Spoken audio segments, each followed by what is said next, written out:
Wala po talagang kaalam-alam si PBBM sa mga nangyayaring proyekto kung saan po talaga ito dinadala ng mga contractors, opisyal ng gobyerno na pinagkatiwalaan niya na gawin nga po itong proyektong ito. Kawawa rin naman po si PBBM, niloloko po ng kanyang mga kaalyado. Bakit nga po ba madaling masira ang flood control projects na isinasagawa sa panahon po ng Marcos Jr. administration? Sa haba na ho na aking nilalakbay dito, ako po'y lubos na nagpapasalamat. Dahil finally, nakakita ho ako ng isang bakal na inilagay. Sino? Hindi po kasalanan ng kontraktor ito. Kasalanan po ng pinagkatiwalaan ni Bongbong Marcos Jr. ng pera para po sa proyekto ng kanyang administrasyon. Walang iba na si Martin Romualdez at ito po kanyang partner na si Saldico. PBBM, patunayan mong hindi ka weak leader na sinasabi ni Tatay Duterte. Panagutin mo kung sino man ang nasa likod nito. Yo, what's up mga Lods? It's Miguel Peps TV. Welcome back po sa ating channel. Nagbabalik po sa inyong harapan. Ang tagal ko pong nawala. Pero pag-usapan po natin itong napakasikat po na flood control projects ni PBBM. Eto nga po't na-booking po kung ano nga po talaga ang nangyayari sa flood control na pinagmalaki po ni PBBM noong nakaraang zona niya po. At eto nga po si Governor Bonds, pinuntahan mismo yung mga ginagawang proyekto ng DPWH dahil nga po sa tingin niya meron nga pong anomalya dito. At eto nga po, nagkaroon pa nga po ng diskusyon dahil hindi po siya pinapapasok di umano ng gwardya dahil kailangan daw po ng pahintulot ng DPWH para daw po sila ay makapasok sa sarili nilang lungsod. Kaya naman pala bawal mga lodi pumasok si Governor sa kanyang sariling lungsod. Meron po talagang tinatagong anomalya o sekreto. Ito pong mga flood control projects na pinagmayabang po ni PBBM. At sa tingin ko mga lodi, wala po talagang kaalam-alam si PBBM sa mga nangyayaring proyekto kung saan po talaga ito dinadala ng mga contractors, yung mga opisyal ng gobyerno na pinagkatiwalaan niya na gawin nga po itong proyektong ito. Kawawa rin naman po si PBBM, niloloko po ng kanyang mga kaalyado. Kaya po tuloy siya po ang nadidiin dito po sa mga nangyayaring kabulastugan sa kanyang administrasyon, gawa nga po nang wala po siyang kontrol sa kanyang mga tao. Yan po ay sa tingin ko lamang. So dito tayo mga lodi, dahil nga po dito sa video na to na kumalat, galing po kay Governor Bonds, eto nga po't nalaman po natin kung gaano po talaga kagrabe ang mga flood controls, na grabe po yung ginawa po nilang pagtitipid para lang po malaki po ang kanilang makulimbat. Ito po yung isang sample po mga lodi na kabago-bago pa lang gumuho na agad. Let's welcome flood control projects of Mandawi City. Sabi po nitong nagpost na si Kinilaw. At hindi lang po yan mga idol, meron pa po. Ito, immediate repair of collapse Butuanon River riprap ordered. Ay nako po. Bakit nga po ba nagkakaganito? Ang kabago-bago lang po ginagawa po nilang pagpigil po sa mga baha. Malaki naman po ang pondong nililikom po dito ng ating gobyerno, di ba? O eto, papakita po natin kasi nagbigay po ng example si Governor. Bakit nga po ba madaling masira ang flood control projects na isinasagawa sa panahon po ng Marcos Jr. administration? Mantakin nyo man, ganito po pala ang sitwasyon ng paggagawa po ng contractor dito po sa mga flood controls ko, no? Sa haba na ho na aking nilalakbay dito, ako po'y lubos na nagpapasalamat. Dahil finally, nakakita ho ako ng isang bakal na inilagay. Sino? Nag-iisang bakal daw sa haba-haba ng kanyang nilakad ni Governor Bonds. Nakita nyo po ba yung bakal mga lodi? Parang D3 lang po yata yan o D4 na bakal. Tuloy pa natin. All throughout. Walang bakal, pero ito meron. Salamat po ng marami sa gumawa nito, sa nag-inspect nito, at sa DPWH. Maraming salamat po. At least, may isang bakal sa buong stretch na ito. Hindi lang po yan mga Lodi ang nakita po ni Governor Bonds ha. Meron din pong nakita dito mga Lodi. Napakarami naman pong bakal na nilagay. Ang problema mga idol, ito po ang nangyari. Tuwid ko po ang bakal na ito. Ayan o. Ganito po. Ganito po kalambot. Ayan. Pasensya na po sa kontraktor nito. Pinakalaman po namin yung video po project. Ito po ay bahagi ng itutuloy pa rin na flood control. Bahagi lang ito na itutuloy. Grabe naman talaga. Ang galing po talaga ng administrasyon ni Bongbong Marcos Jr. Napakatapat po ng kanyang mga alagad sa kanya. Kaya naman po ang napagbubuntungan ng galit, syempre yung presidente naman talaga.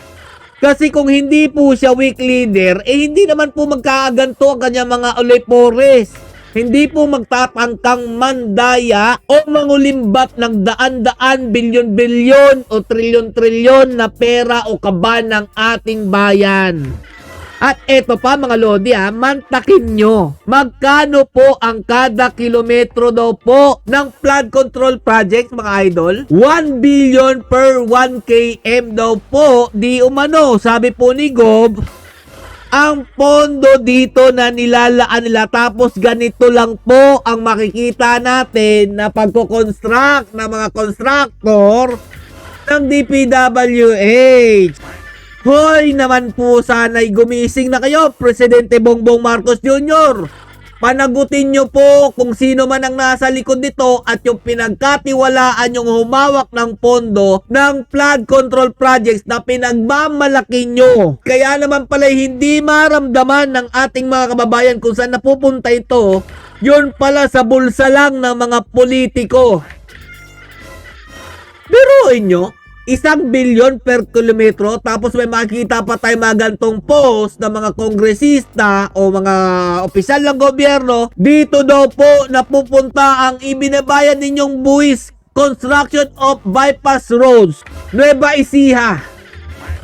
Anak ng tinapay, mas malaki pa po yung mukha niya kaysa po sa proyekto na nakikita po natin sa daan.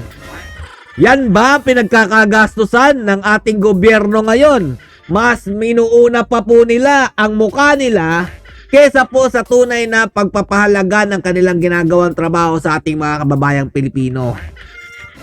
Anak ng tinapay naman oo. At dito nga mga idol, nasermonan po ni Governor Bonds ito pong DPWH dahil nga po nung time na pinapasok po siya yan at tinawag po niya ang opisyal ng DPWH. Ayun nga mga idol, pakita po natin sa inyo mga Lodi kung ano pong kalokohan ang ginawa po dito sa pagdudugtong po nitong ginagawa po nilang dike po yata ito. At kung gaano po kanipis ang semento mga idol. Grabe na po talaga ang ginagawa nito. Boss, dinugtong mo yan Dapat yan, nung kinabit mo, may dawel. Kita mo, kagagawa lang nila, pitak na agad. Kasi sinimento, walang bakal sa gitna. Dinay at nag-repair na rin lang. Grabe. Woo! Ulit, baka na nangyari. Ano, kita mo, dapat may dawel yan. Oh. Meron bang gumagawa? Tingnan nyo po May gumagawa ba na stop protection na walang bakal? Nagdugtong ginawa? mo, kawang na agad. Bakit? Walang nagdugtong. Pakita nyo. Dalawang- Anong ginawa? Yung dugtungan mga idol, walang bakal o dowel na sinasabi po ni Governor Bonds. Yan po ang dahilan bakit po nagkakaroon ng problema ang kabago-bagong pagtatayo po ng flood control projects nitong administrasyon na to. Dahil po yung contractor tinitipid po ang proyekto dahil nga, eto nga pong sabi ni Mayor Magalong, 40% di umano kickback of politicians. 15% na lang po ang matitira sa contractor. 10% ang implementing agency at 30% ang actual projects. 5% others. Diba mga Lodi, kung nakikita nyo po yung mga sinuwalat ni Mayor Magalong, totoo po ito lahat. Hindi po kasalanan ng kontraktor ito. Kasalanan po ng pinagkatiwalaan ni Bongbong Marcos Jr. ng pera para po sa proyekto ng kanyang administrasyon. Walang iba. Kung di po yung tinukoy po ni VP Sara Duterte na humahawak di umano ng pondo ng ating pamahalaan na walang iba po ang dalawang ito na si Martin Romualdez at ito po kanyang partner na si Saldico. PBBM, hindi mo man lang kayang panagutin ito si Martin Romualdez at saka si Saldico na sila ang dahilan ng lahat ng kabulastugan na nangyayari sa iyong administrasyon? Tingnan nyo po mga Lodi ha. Pangbubudol na naman po yan. Napakalaking pambubudol. Akala nila ang taong bayan hindi matalino. Matalino po. Tama! Matalino ang taong bayan at alam nila kung sino ang may kagagawan ng mga proyektong ito dahil ikaw daw po di umano ang SunWest Incorporation na konektado sa iyo Saldico bilang sa top contractor ng DPWH. Tama ba o mali? 7 days lang. And ngayon, bibigyan pa ba natin siya ng 2 billion na ipang gagastos daw sa mahihirap katulad ng confidential fund? Tapos, si BP Sara Duterte ang ginagawa niyong madungis sa administrasyon na ito. Pero kayo pala yun. Sige. Hinawakan mo yan, paano hindi ka matitap? Binigyan ka ng 125 million, binigyan ka pa rin. Isipin mo in 11 days, tinalo pa si Napoles, nagastos agad in 11 days. Talaga pong tatak Duterte na yata ang pambubudol. Oh, sige ha, tatak Duterte. Pero dito mga Lodi, galing po sa interview ni Karen Davila about po sa DPWH at saka yung mga opisyal ng gobyerno. Diretsuhin na kita. Yung SunWest Incorporated had 79 projects na flood control. They were given 10 billion pesos. Grabe. Ang founder nun si Zaldico. Ang budget ng Pilipinas ay hawak lang ng dalawang tao. Hawak Tandaan lang niyo siya to. ni Congressman Zaldico at ni Congressman Martin Romualdez. Ngayon mo patunayan PBBM kung gaano mo kamahal itong bansang ito. Panagutin mo kung sino talaga ang may sala dito. Patunayan mong hindi ka weak leader na sinasabi ni Tatay Duterte. Panagutin mo kung sino man ang nasa likod nito. Hanggang dito na lang po muna mga idol. At marami pa po tayong tatalakayang iba. Stay safe and God bless you all. Duterte pa rin.